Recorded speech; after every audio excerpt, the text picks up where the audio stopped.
Good evening, guys. This evening's B is the title is The Help Most Older Americans Need. Now, I did a narrative essay for you tonight, so I'm going to read that for you. Here we go. Morning thresholds. There is a particular silence in the house at dawn when the day's possibilities are decided. A woman in her 80s sits on the side of her bed and tests her knees. A man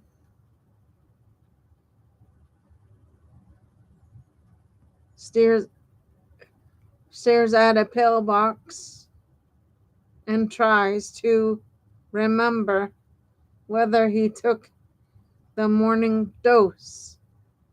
A neighbor listens for the sound of a car that no longer starts.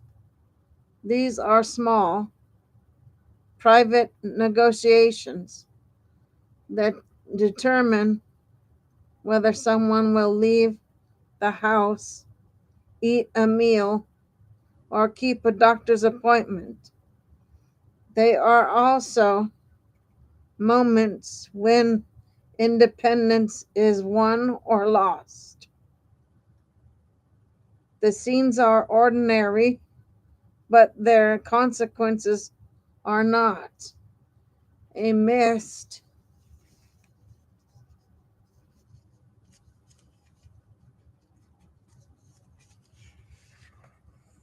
medication, an unshoveled step, a refrigerator with nothing fresh. Each is a huge, or each is a hinge that can swing a life towards stability or crisis.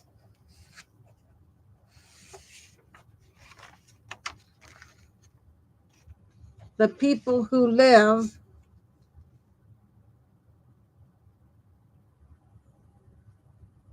through these thresholds do not want pity. They want a hand that steadies them, a ride that takes them to the store, a voice that calls to check in, the kind of help that kind of help is the quiet architecture of aging well. The indivisible work. Most of the public conversation about aging treats it as a medical problem. More specialists, better diagnostics, new devices. Those things matter, but they are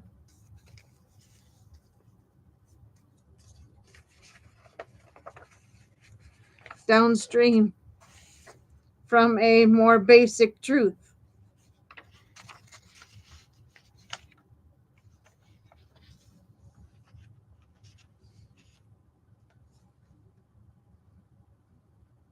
The most urgent needs are not found in hospitals. The, the most urgent needs are not found in hospital corridors, but in kitchens, on porches, and the back seats of cars.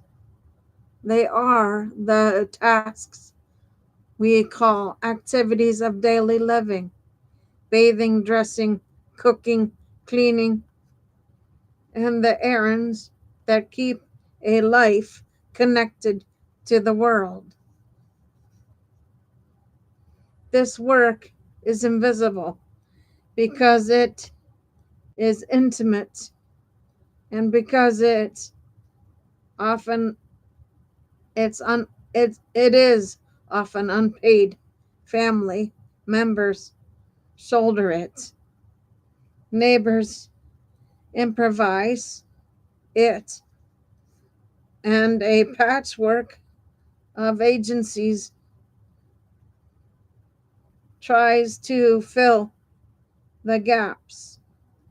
When when the help is present and reliable, people stay in their homes, keep their routines, and remain part of their communities. When it is absent, small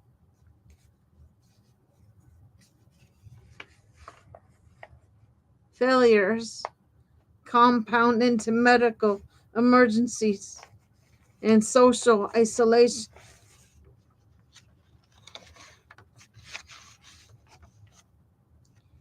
The family gap.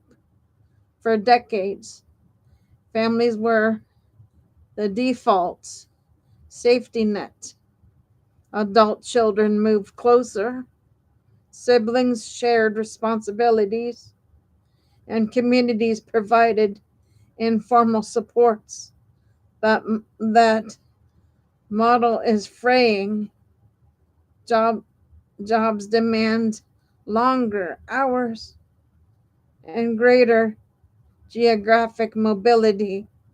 Caregiving falls disproportionately on women who juggle paid work and unpaid labor. Young families face their own financial pressures. The result is a shrinking pool of available caregivers. At the exact moment the need is growing,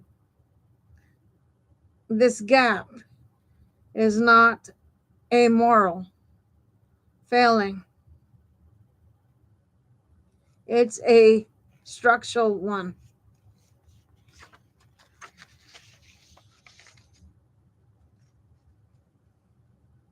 Policy choices and labor markets have reshaped how we live.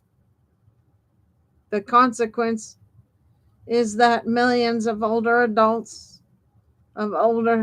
Americans rely on heroic improvisation rather than a dependable system. Caregivers burn out, reduce their hours, or even leave workforce entirely, creating a ripple of economic and health consequences that each far beyond any single household. The cost of neglect.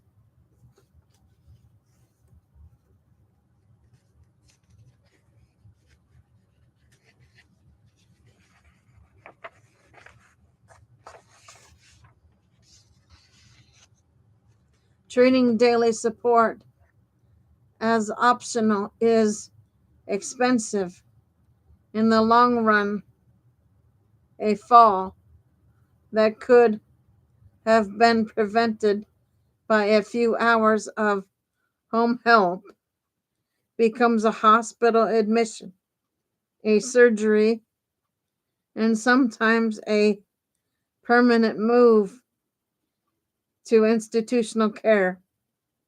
Loneliness and missed meals accelerate decline in ways that medical interventions struggle to reverse. The system spends heavily on the system spends heavily on acute care while under investing in the preventative human services that would reduce those costs and preserve dignity. There is also a moral cost. When a society allows the elders to become invisible, it signals that, or it signals what it values. The people who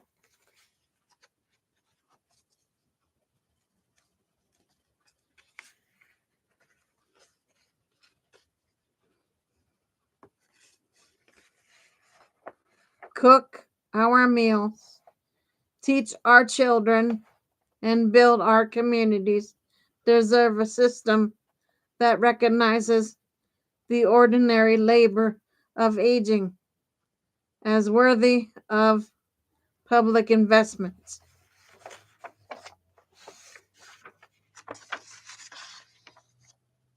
Building a different infrastructure, a different approach begins with a simple reframe. Daily help is not a private charity, but a public infrastructure that changes policy choices. It means subsidizing home health care so families are not bankrupt by basic needs. It means raising wages and creating career ladders for direct care workers so the workforce is stable and skilled.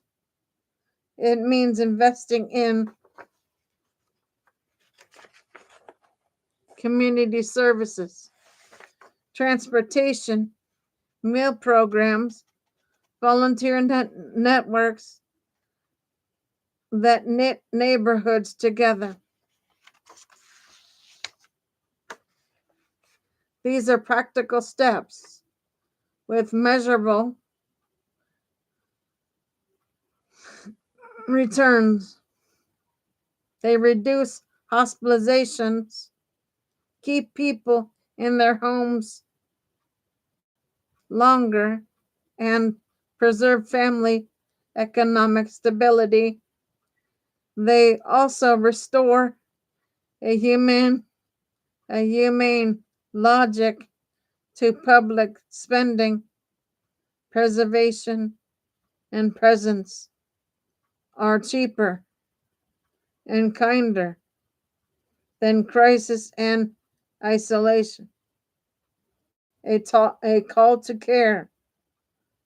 The, the help older Americans need most is not a headline. It's not a flashy intervention.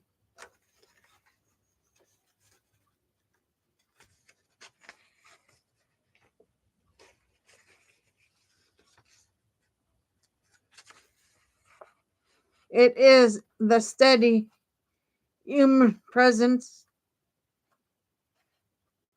that keeps life intact. If we want a country where aging is not slow,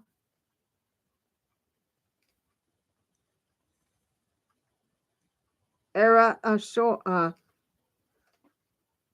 era shore, we must build systems that deliver that presence, reliability, and affordability.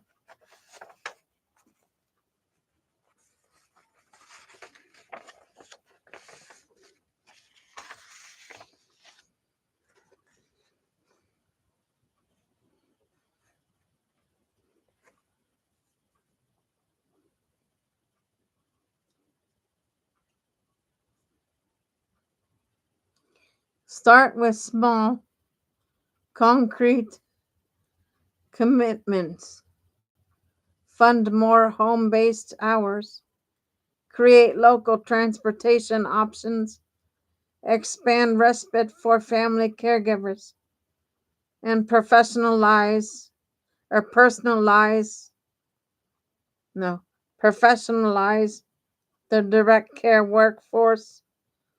Those those choices will not solve every problem overnight, but they will change the daily calculus at kitchen tables across the country. They will turn the quiet thresholds of mourning from moments of anxiety into moments of possibility.